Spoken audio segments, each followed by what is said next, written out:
오늘 하나님께서 추운 날씨에도 불구하고 은혜의 말씀을 사모하며 모이게 하셨습니다. 오늘 하나님 앞에 찬양하며 나가도록 하겠습니다. 365장 찬양하시겠습니다. 박수치며 찬양하겠습니다. 마음속에 근심 있는 사람, 마음속에 근심 있는 사람, 주 예수 앞에 다를 열라. 슬픈 마음 있을 때라도 주 예수께 아뢰라. 주 예수 앞에 다를 열라. 주 우리의 친구니 무엇이나 근심하지 말고 주 예수께 아뢰라. 눈물 나며 깊은 한숨 쉴 때 주 예수 앞에 다하려라. 은밀한 죄 내게 있더라도 주 예수께 아뢰라. 주 예수 앞에 다하려라. 주 우리의 친구니 무엇이나 근심하지 말고 주 예수께 아뢰라. 괴로움과 두려움 있을 때 주 예수 앞에 다하려라. 내일 일을 염려하지 말고 주 예수께 아뢰라. 주 예수 앞에 다하려라. 주 우리의 친구니 무엇이나 근심하지 말고 주 예수께 아뢰라. 죽음 앞에 겁을 내는 자여 주 예수 앞에 다하려라. 하늘나라 바라보는 자여 주 예수께 아뢰라. 주 예수 앞에 다하려라. 주 우리의 친구니 무엇이나 근심하지 말고 주 예수께 아뢰라. 아멘. 함께 묵도로 주님 앞에 나아가겠습니다.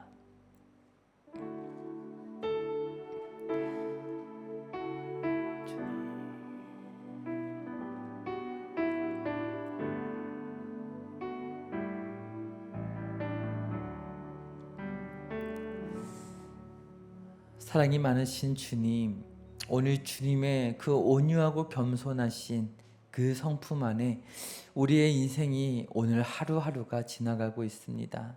은혜의 품 안에서 우리가 배우고 닮아가며 주님과 함께 동행할 때에 오늘도 은혜 안에서 회복되고 주님 앞에 힘을 얻어 나아가는 우리 모든 성도님 되게 하여 주시옵소서. 예수님의 이름으로 기도드립니다. 아멘. 전능하사 천지를 만드신 하나님 아버지를 내가 믿사오며 그 외아들 우리 주 예수 그리스도를 믿사오니 이는 성령으로 잉태하사 동정녀 마리아에게 나시고 본디오 빌라도에게 고난을 받으사 십자가에 못 박혀 죽으시고 장사한 지 사흘 만에 죽은 자 가운데서 다시 살아나시며 하늘에 오르사 전능하신 하나님 우편에 앉아 계시다가 저리로서 산자와 죽은 자를 심판하러 오시리라.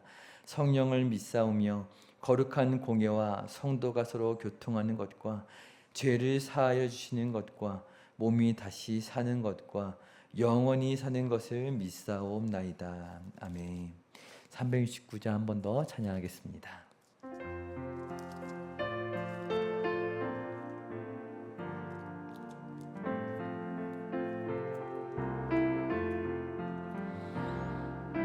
죄짐 맡은 우리 구주 어찌 좋은 친구인지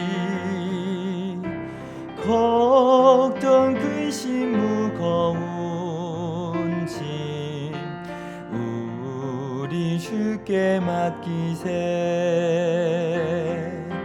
주께 고함 없는 고로 복을 받지 못하네 사람들이 어찌하여 아뢰 줄을 모를까 시험 걱정 모든 괴로움 없는 사람 누군가 부질없이 낙심 말고 기도드려 하르세 이런 진실하신 친구 찾아볼 수 있을까 우리 약함 아시오니 어찌하니 하를까 근심 걱정 무거운 짐 아니신 자 누군가 피난처는 우리 예수 주께 기도드리세 세상 친구 멸시하고 너를 조롱하여도 예수 품에 안기어서 참된 위로 받겠네 아멘.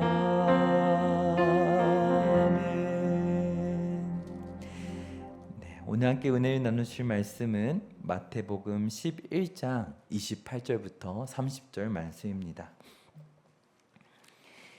마태복음 11장 28절부터 30절까지 말씀입니다. 네, 같이 합독하여 읽겠습니다. 시작. 수고하고 무거운 짐진 자들아 다 내게로 오라. 내가 너희를 쉬게 하리라. 나는 마음이 온유하고 겸손하니 나의 멍에를 메고 내게 배우라. 그리하면 너희 마음이 쉼을 얻으리니 이는 내 멍에는 쉽고 내 짐은 가벼움이라 하시니라. 아멘. 오늘 옆에 있는 제게 이렇게 인사해 보겠습니다. 주님 안에 안식하십시오. 인사하실까요? 주님 안에 안식하십시오. 아멘. 네, 오늘 이 자리에 함께하지 못한 성도님들도 네, 주님 안에 안식할 수 있게 기도해 주시기 바랍니다. 네, 연말에 얼마나 듣고 싶은 말인지 모르겠어요. 내가 너희를 쉬게 하리라. 네, 이 근심 많은 세상에서 아무 생각 없이 쉴 수 있다면 얼마나 좋을까요? 그런데 오늘 말씀을 보니까 그 쉼을 당장이라도 얻을 수 있도록 길을 열어주셨다라고 말씀하고 계셔요. 29절의 말씀 한번 보시겠어요? 네, 29절 말씀 띄워주시면 이렇게 말씀하셔요. 내게 배우라 하시면서 그리하면 너희 마음이 쉼을 얻으리니 라고 이렇게 말씀하십니다. 예수님께서 권능과 기적을 행하시면서 이 땅에 계실 때 가르치신 게 무엇인가요? 회개하라 천국이 가까이 왔느니라 하면서 그 천국의 복음에 대하여 가르치셨어요. 복음은 죽어서 우리의 영원한 생명길로 인도하는 효력을 발휘합니다. 맞는 말일까요? 아멘. 네. 그런데 그것이 다가 아닙니다. 복음은 살아있는 자들에게 여전히 효력이 있습니다. 아멘이신가요? 네, 아멘입니다. 하나님을 떠나 죄와 죽음의 노예가 돼서 어리석고 미련하게 살아가던 우리 인생이 예수 그리스도를 믿음으로 거듭났습니다. 새 생명을 얻었습니다. 그렇게 살아난 자들에게 복음은 유일한 생명의 근원이 되고 여전히 역사하는 능력이 되는 줄 믿습니다. 천국 복음은 전도받을 때만 듣는 게 아니고 죽음을 앞두고만 효력이 있는 게 아니라 우리의 마음이 이 세상을 살아가면서 믿음을 지킬 수 있도록 날마다 필요한 것이 바로 천국 복음인 줄 믿습니다. 주님께서 이것을 가르쳐 주신다. 내 멍에를 배우라 이렇게 말씀하셔요. 그런데 말씀을 보니까 당신을 이렇게 소개하고 계셔요. 28절의 말씀 다시 한번 읽어볼까요? 29절의 말씀입니다. 29절 말씀 다시 읽겠습니다. 시작. 나는 마음이 온유하고 겸손하니 나의 멍에를 메고 내게 배우라. 그리하면 너희 마음이 쉼을 얻으리니. 아멘. 나는 마음이 어떻다고 말씀하세요? 온유하고 겸손하니 내게 배우라. 당시 회당에서 말씀을 가르치시고 제자들을 거니셨던 주님은 사람들 보기에 랍비와 다름없었어요. 예수님 스스로도 그렇게 행동하시기를 주저하지 않으셨어요. 왜냐하면 영원전부터 하나님과 함께 계셨고 말씀이 육신을 입어 오신 분이 바로 예수님이셨기에 말씀을 가르쳐 주시는 것이 예수님께 너무나 당연한 것이었어요. 그리고 물론 다른 랍비들도 훌륭한 이들이 많았겠지만 예수님 스스로 이렇게 소개하시는 거예요. 온유하고 겸손하다. 여기서 겸손하다는 말을 뜯어보니까 남보다 천하게 여기고 못하게 여긴다라는 그런 의미입니다. 정말로 그렇죠. 예수님은 하늘보좌를 버리고 종의 모습으로 이 땅에 오셨기에 그 누구보다도 겸손하다는 표현이 잘 어울리는 분이셔요. 그런데 온유하다는 말은 어떤 의미일까요? 온유하다. 어떤 의미일 것 같으신가요? 네, 온순하다라는 의미로 우리가 잘 알고 있죠. 베드로전서 3장 4절의 말씀을 보면은 이 온유하다는 의미에 대해서 이렇게 나오고 있습니다. 같이 한번 4절의 말씀을 읽어보겠습니다. 시작. 오직 마음에 숨은 사람을 온유하고 안정한 심령에 썩지 아니할 것으로 하라. 이는 하나님 앞에 값진 것이니라. 아멘. 구원 얻는 믿음이 어떻게 드러나는가, 어떻게 증명되는가? 마음이 다르다는 거예요. 마음속 숨은 속사람을 보면 온유하고 그래서 안정적이다라는 거예요. 오늘 성도님들께는 그런 안정적인 속사람이 있으신가요? 이것은 하나님 앞에 매우 값진 것이다, 고귀한 것이라고 그렇게 말하고 있어요. 이 온유함에 대해서 지금 말씀하고 있는 건데요. 4절 뒤에 있는 15절의 말씀을 보면은 좀 더 구체적으로 알 수 있습니다. 15절 말씀 같이 읽겠습니다. 시작. 너희 마음에 그리스도를 주로 삼아 거룩하게 하고 너희 속에 있는 소망에 관한 이유를 묻는 자에게는 대답할 것을 항상 준비하되 온유와 두려움으로 하고. 아멘. 구원에 대해 물어오는 세상 사람에게 어떻게 대답할 걸 준비하라고 하나요? 온유와 두려움으로 준비하라고 합니다. 왜 그런지 베드로는 이미 말했어요.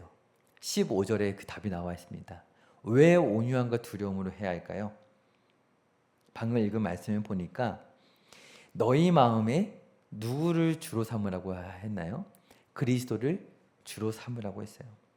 바로 이것입니다. 온유함이란 마음에 그리스도를 주로 삼았을 때 얻어지는 마음을 성경은 온유함이라고 말하고 있어요.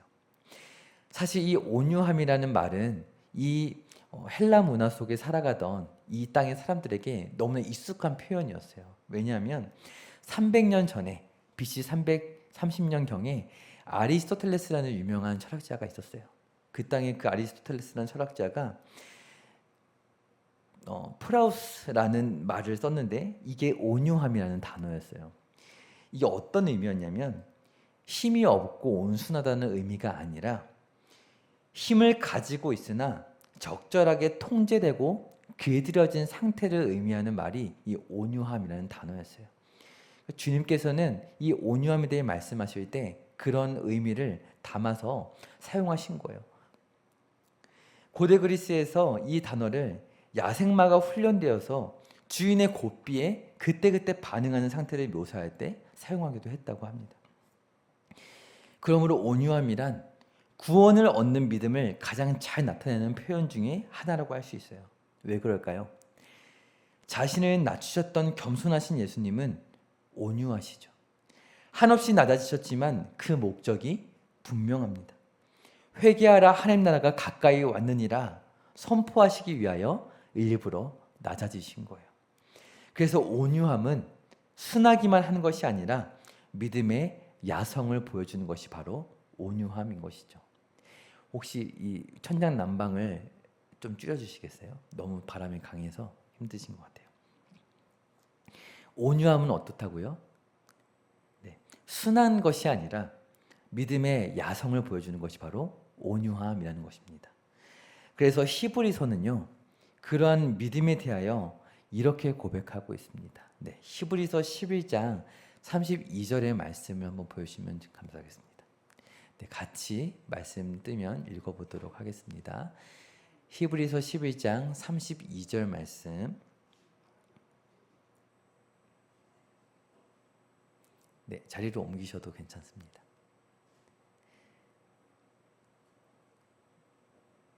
네, 너무 뜨거우시죠? 네, 같이 한번 읽어보도록 하겠습니다. 시작. 내가 무슨 말을 더 하리요? 기드온, 바락, 삼손, 입다, 다윗 및 사무엘과 선지자들의 일을 말하려면 내게 시간이 부족하리로다. 네, 그 다음이요. 그들은 믿음으로 나라들을 이기기도 하며 의를 행하기도 하며 약속을 받기도 하며 사자들의 입을 막기도 하며 38절도 읽을게요. 이런 사람은 세상이 감당하지 못하느니라. 그들이 광야와 산과 동굴과 토굴에 유리하였느니라. 아멘. 저는 오늘 이 말씀을 보면서 온유한 믿음, 그 믿음의 신앙의 야성을 잘 표현해주는 온유함이라는 그 믿음을 이렇게 정의할 수 있었어요. 같이 한번 따라해 보겠습니다. 세상이 감당하지 못하는 것을 성도는 감당할 수 있다. 네, 오늘 이 히브리서의 말씀을 읽고 이렇게 정의를 내리니까 좀 무서우시죠? 왜냐하면 사자에게 먹히고 톱으로 켬을 당하고 이런 핍박을 받았다는 말씀 뒤에 방금 히브리서 말씀 보니까 이런 사람은 세상이 감당하지 못하느니라 라고 했어요. 모두가 이런 핍박을 당해야 한다고 기록한 것은 아닙니다. 방금 제가 정의를 내린 것처럼 이 말씀에 근거하여 세상이 감당하지 못하는 것을 성도는 어떻게 한다고요? 감당할 수 있다고요. 어떻게 이런 핍박을 견뎌낼 수 있을까? 세상은 이해할 수 없는 거예요. 세상은 감당하지 못하는 것들, 육신적인 핍박에 대한 것만 이야기하는 게 아니죠. 재정적으로 손해를 볼 수도 있고요. 하나님 나라의 명예를 생각하며 살아갈 때 아쉬움을 겪게 될 일들이 얼마나 많이 있나요? 한 해를 돌아보시면 그런 일들이 참 많이 있으셨을 거예요. 때로는 갈등하다가 내가 손해를 보기가 싫어 하는 마음에 믿음을 저버릴 때도 없지 않아 있었을 거예요. 그리고 마음에 그 온유한 온순한 마음을 품기보다는 정말 야성이라는 그 말 그대로 분을 내거나 정말 그 성을 내거나 하는 순간들도 분명히 있었을 거예요. 성경에 많은 믿음의 사람들도 그랬습니다. 그런데 그런 아쉬움과 손해를 성도는 감당할 능력이 있습니다. 왜냐하면 하나님 나라의 백성이기 때문에 하나님께서 책임져 주실 거라는 확신을 갖고 있기 때문에 그래요. 그런데 같은 하나님 나라 백성들끼리 모였을 때 문제가 생깁니다. 성도들 안에서 온유함이라는 것은 쉬운 문제는 아닌 것 같아요. 교회에서의 생활을 한번 돌이켜보시면, 반추해보시면 어떠신가요? 모두가 하나님의 백성입니다. 하나님 나라의 백성이에요. 예수님께서 마음이 온유한 내게 배우라 말씀하셔서 우리는 다 예수님을 따라가고 있습니다. 그런데 그러한 성도 간에 이견이 생기거나 뭔가 다툼이 생겼을 때, 다른 것이 아니라 주의를 하자고 모였을 때 그런 일이 생겼단 말이에요. 그러면 그 상황을 어떻게 해결해야 할까요? 그런 일이 많이 있지 않으신가요? 저는 참 많이 경험했던 것 같아요. 사도행전을 보면 예루살렘이 낳은 이방교회 안디옥 교회가 나오죠. 안디옥 교회가 태어났을 때 바울과 바나바가 선교사로 파송을 받게 됩니다. 이때 바울과 바나바는 한 사람을 보조로 함께 데려가게 되는데요. 그의 이름은 요한입니다. 이 사람이 누구냐면 우리가 굉장히 잘 아는 사람인데요. 사도행전 12장 12절을 함께 보실까요? 같이 한번 읽어보겠습니다. 시작. 마가라 하는 요한의 어머니 마리아의 집에 가니 여러 사람이 거기에 모여 기도하고 있더라. 아멘. 베드로가 옥에 갇혔을 때 그 소녀가 기도하다가 문을 열어준 그 집이 바로 요한의 집이었는데 요한의 이름이 방금 나왔죠. 마가라 하는 요한입니다. 네, 마가복음을 쓴 그 마가가 바로 요한이라는 이름을 가지고 있는 사람인 거예요. 이 마가에 대해서는 골로새서를 보시면 4장 10절의 말씀 보시면 이런 말씀이 있습니다. 네, 골로새서 4장 10절입니다. 제가 읽어드릴게요.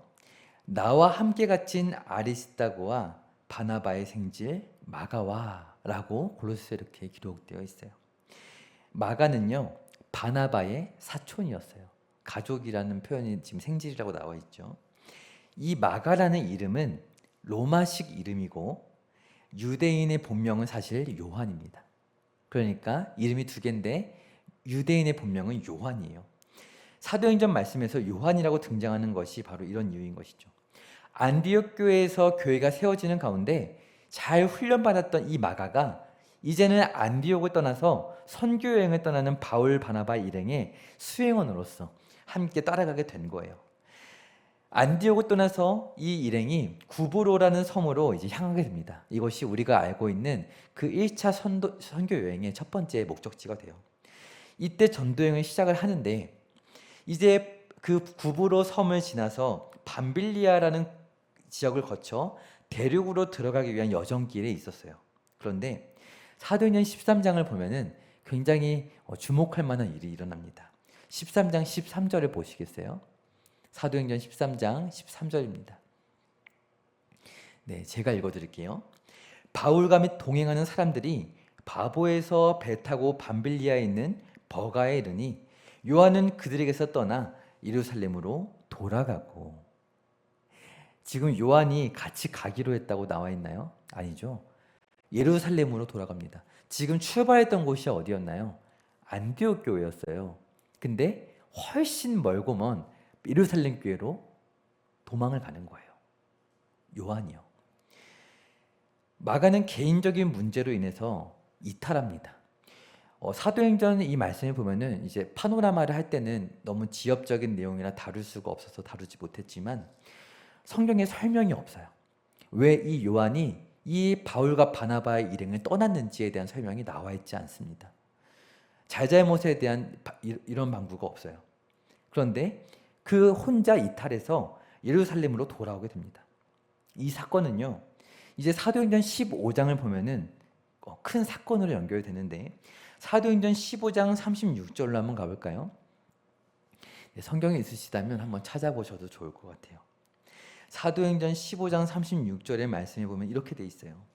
찾으신 분은 같이 읽어보겠습니다. 시작. 며칠 후에 바울이 바나바더러 말하되 우리가 주의 말씀을 전한 각 성으로 다시 가서 형제들이 어떠한가 방문하자 하고. 아멘. 근데 이것이 이제 우리가 잘 아는 두 번째 선교 여행이 내용이 됩니다. 첫 번째로 갔었던 그 선교지 구브로와 피시디아 안디옥과 이런 곳에 가보자는 거예요.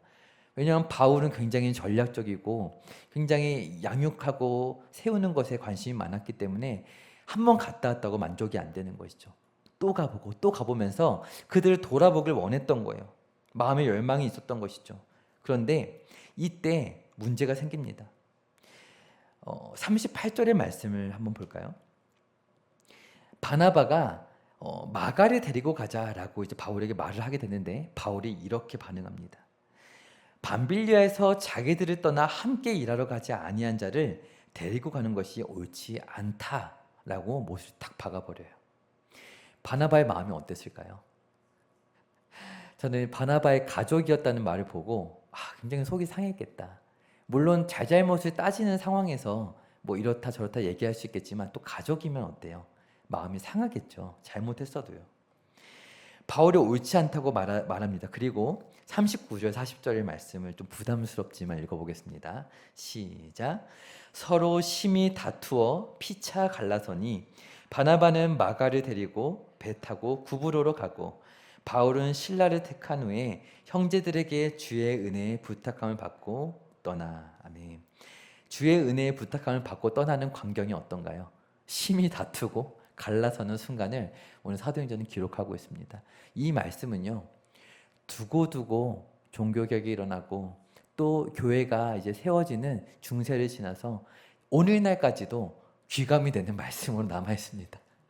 왜냐하면 우리 교회는 끊임없이 다투기 때문에 그래요. 근데 중요한 것은 이런 것 같아요. 왜 다투는가? 오늘 말씀의 결론은 어떤가요? 이 사도행전 15장 40절을 보시면 주의 은혜에 부탁함을 받고 떠나는 것이 결론입니다. 네. 바른 다툼은요, 주의 은혜로 마무리가 되게 되어 있습니다. 하나님 나라의 백성끼리 다툼은 이렇게 끝이 납니다. 심히 다툰 두 사람은 바울은 실라를 데리고 소아시아로, 그리고 바나바는 마가를 데리고 구브로로, 결국 두 사람 다 1차 전도행 했던 대로 가는 거예요. 근데 따로 가는 것이죠. 이들은 예수님께 배웠는데 왜 이렇게 온유하지 못한 것처럼 보일까요? 오늘 저와 성도님들은 예수님을 따라가는데 왜 온유하고 겸손하지 못한 것처럼 때론 느껴질까요? 신앙생활을 거듭하다 보면은 이런 질문에 봉착하게 되는 것 같아요. 저의 젊은 시절 생각해 봤을 때 20살이나 어린 나이에 이제 신학을 공부하게 되면서 굉장히 큰 시험에 들었던 것이 바로 이 대목이었어요. 예수님을 믿고 겸손하고 온유하게 신학을 하고 목회자가 되려고 하는데 왜 저렇게 말하고 행동할까? 물론 어린 나이에 혈기가 왕성하니까 그럴 수 있지만 저의 마음은 굉장히 큰 근심이었어요. 그리고 그것이 제 안에도 있는 것을 발견하면서 이 길은 내 길이 아닌 것 같다. 이런 고백을 할 정도로. 그래서 이제 그런 속된 말이 있습니다. 신학교를 가면 목회자의 신앙으로 갔다가 장로의 신앙으로 떨어지고 3학년이 되면 집사의 신앙으로 떨어지고 졸업할 때가 되면 불신자가 된다. 이런 말이 있을 정도로 교회의 민낯을 보는 거예요. 그런데 이런 고백을 하게 되더라고요. 이 교회의 민낯이 나의 민낯과 다를 바가 없구나 라는 고백을 할 때쯤 다시 교회로 돌아올 수가 있었어요. 다툼은 상처가 됩니다. 그러나 우리가 다치면 어떻게 되나요? 까지거나 피가 나면은 약을 바르죠. 그리고 그게 어떻게 되나요? 계속 피가 나나요? 그렇지 않죠. 그 다친 자리가 아물게 되고 새 살이 돋아납니다. 아픔 없는 천국을 보여주는 것이 아닐까요? 네, 이제 주님이 오시게 되면 더 이상 슬픔이 없고 근심이 없을 거예요. 오늘 우리는 죄와 사망의 지배하는 세상 속에서 아픕니다. 다쳐요. 그런데 새살이 돋아나는 걸 보게 돼요. 하나님 나라 백성들이 신앙 안에 다투는 것은 마치 이런 것과 같아요. 모두 피가 되고 살이 되고 성숙하게 하는 다툼이 되는 것이죠. 오늘 말씀을 마무리하려고 합니다. 이 사도행전의 말씀을 이후에 마가는 성숙한 신앙인이 되어서 아리스다고와 유스도라는 성도와 함께 훌륭한 평신도 사역자가 되고 마가복음을 기록하게 됩니다. 골로새서 4장 10절과 11절의 말씀, 기록되어 있는 말씀 한번 볼까요? 함께 같이 읽어보겠습니다. 시작. 나와 함께 갇힌 아리스다고와 바나바의 생질 마가와 이 마가에 대하여 너희가 명을 받았음에 그가 이르거든 영접하라. 유스도라는 예수도 너희에게 문안하느니라. 그들은 할례파이나 이들만은 하나님의 나라를 위하여 함께 역사하는 자들이니 이런 사람들이 나의 위로가 되었느니라. 지금 아리스다고와 유스도와 마가를 일컬어 사도 바울이 자신에 대해 뭐라고 말해요? 위로가 됐다라고 이제 말합니다. 처음에는 마음을 뒤집어 놓는 사람이 마가였어요. 지금 바나바의 생질이라고 네가 이렇게 함부로 해도 돼 이러면서 이제 정죄했었던 것이 마가였습니다. 그런데 이제는 나의 위로가 되었다 말합니다. 디모데후서 4장 11절을 보면 바울이 훗날 로마 감옥에 투옥되었을 때에도 마가를 그리워하면서 데려올 것을 부탁하기도 해요. 그는 나의 일에 유익한 자라고까지 표현하기도 합니다. 우리는 신앙의 생활을 하면서 온유해야 합니다. 온유함이란 세상에 귀들어지지 않고 오직 하나님께 귀들어진 성품을 말합니다. 때로는 바울처럼 강직하게 이건 아니지 라고 말할 수도 있어요. 그리고 바나바처럼 그래도 보듬어야지 라고 말할 수 있어요. 그러나 바나바가 온유한 게 아니고요, 사도 바울이 온유하지 않은 것이 아니고요, 이 두 사람은 모두 마가를 포함하여 예수님의 겸손과 온유를 닮아서 길들여지기를 원했던 온유한 신앙의 야성을 가진 성도였다는 사실을 기억하시기 바랍니다. 그러므로 오늘 신앙생활을 하실 때 저 사람은 왜 이렇게 온유하지 못할까? 그런 것이 아니라 세상에 길들여지지 않아서 하나님을 쫓아가기 위해서 우리가 신앙의 야성을 간직하고 있는 것이구나. 그 신앙의 여정 가운데 성숙하지 못하기에 우리가 민낯을 서로 보는 것이구나. 이러한 것을 우리가 고백했으면 좋겠어요. 그래서 마지막으로 히브리서 10장의 말씀을 읽고 마칠 텐데요, 23절부터 25절까지의 말씀입니다. 같이 한번 읽어보겠습니다. 시작. 또 약속하신 이는 미쁘시니 우리가 믿는 도리의 소망을 움직이지 말며 굳게 잡고 서로 돌아보아 사랑과 선행을 격려하며 모이기를 피하는 어떤 사람들의 습관과 같이 하지 말고 오직 권하여 그날이 가까움을 볼수록 더욱 그리하자. 아멘. 바로 이것입니다. 약속하신 이는 미쁘시니 온유와 겸손으로 나의 멍에를 배우고 함께 배우자. 그렇게 말씀하신 주님 앞에 나아갔을 때, 우리가 서로 돌아보며 나아갔을 때 모이기를 피하는 어떤 사람들과 같이 하지 말고 오직 권하여 함께 모이자라고 말씀하고 있어요. 무엇인가요? 서로 헐뜯고 다투다가 예배 가운데 상심하여 나오지 못한 일이 없게 하라는 거예요. 우리가 어떻게 선을 행할 수 있을까요? 오늘 당장이라도 우리들은요, 예배의 자리에 나오지 않았더라도 집 앞에서 문을 나설 때 선을 행할 수 있습니다. 하나님은 노래할 수 있어요. 그러나 우리가 가진 힘으로 하는 것이 아니라 하나님께서 말씀과 기도 가운데, 예배 가운데 주신 힘으로 우린 그 선을 감당할 수 있었던 거예요. 그래서 우리는 서로 다투다가 예배에 나올 힘마저 다 소진해 버리고 나면 어떠한 선을 행할 힘도 남아있지 않게 되는 것이죠.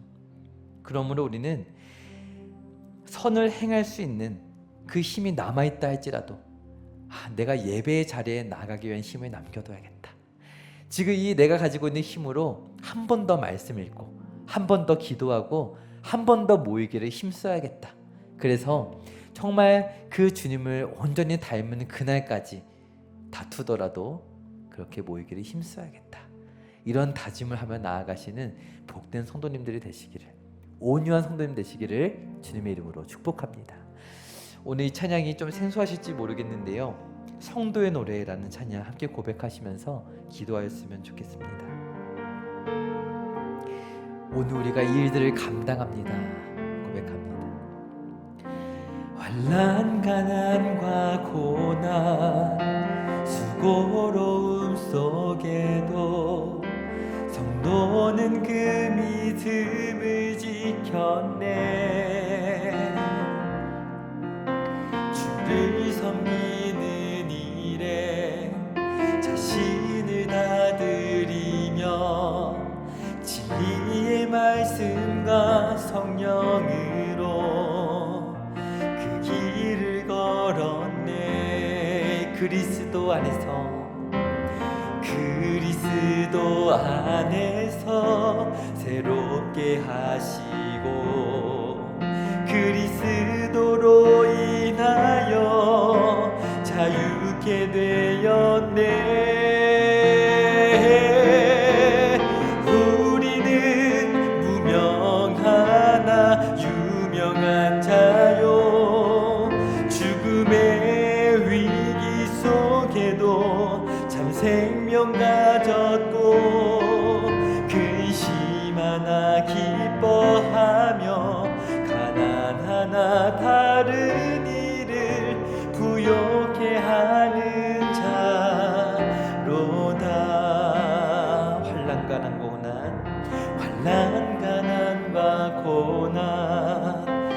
수고로움 속에도 손 놓는 그 믿음을 지켰네.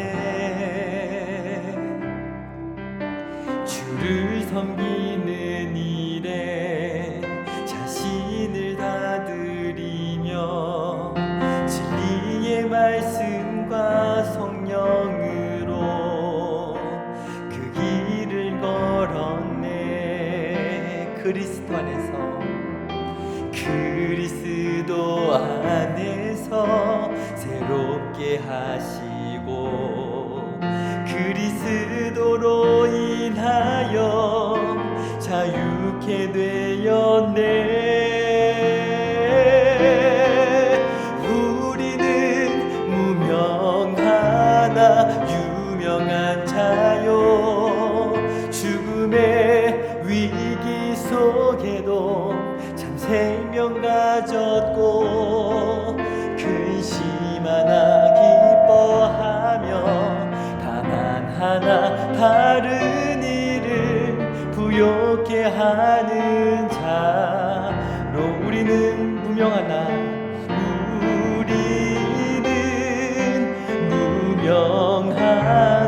유명한 자요, 죽음의 위기 속에도 참 생명 가졌고 근심 하나 기뻐하며 가난하나 다른 이를 부욕해 하는 자로다.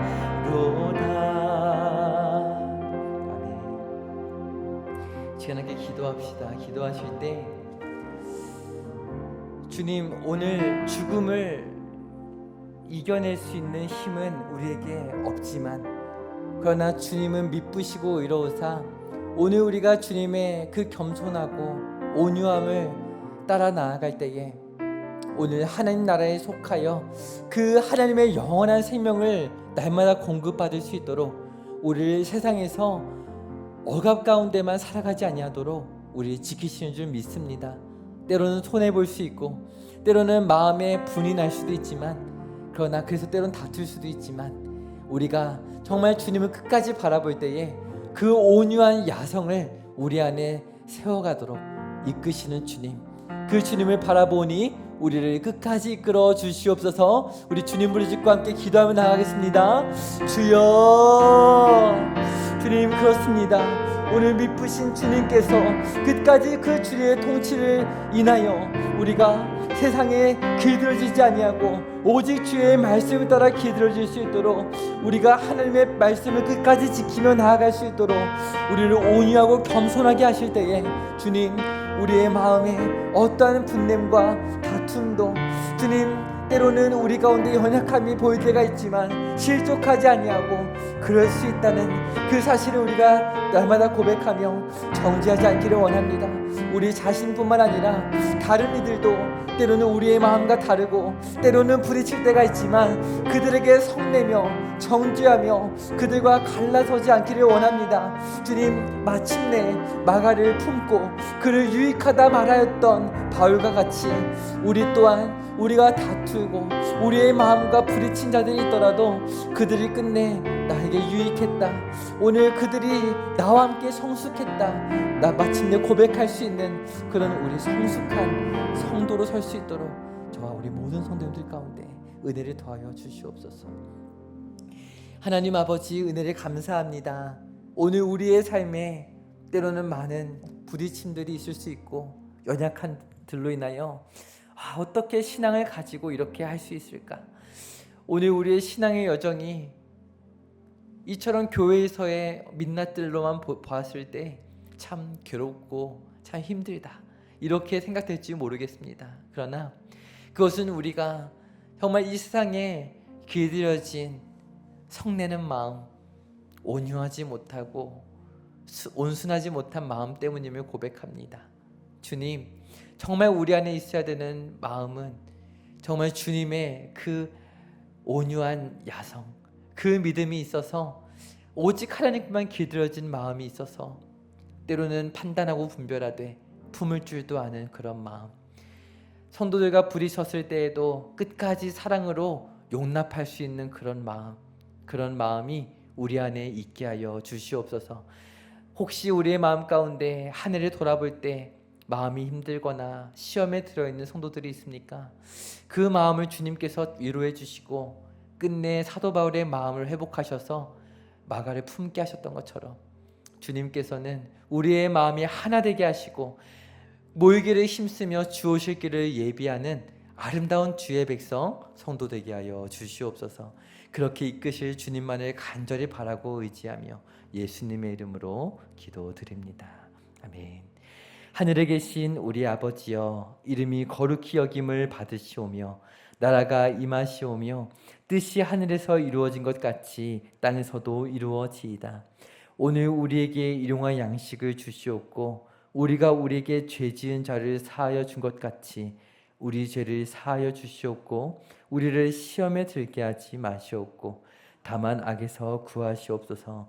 나라와 권세와 영광이 아버지께 영원히 있사옵나이다. 아멘.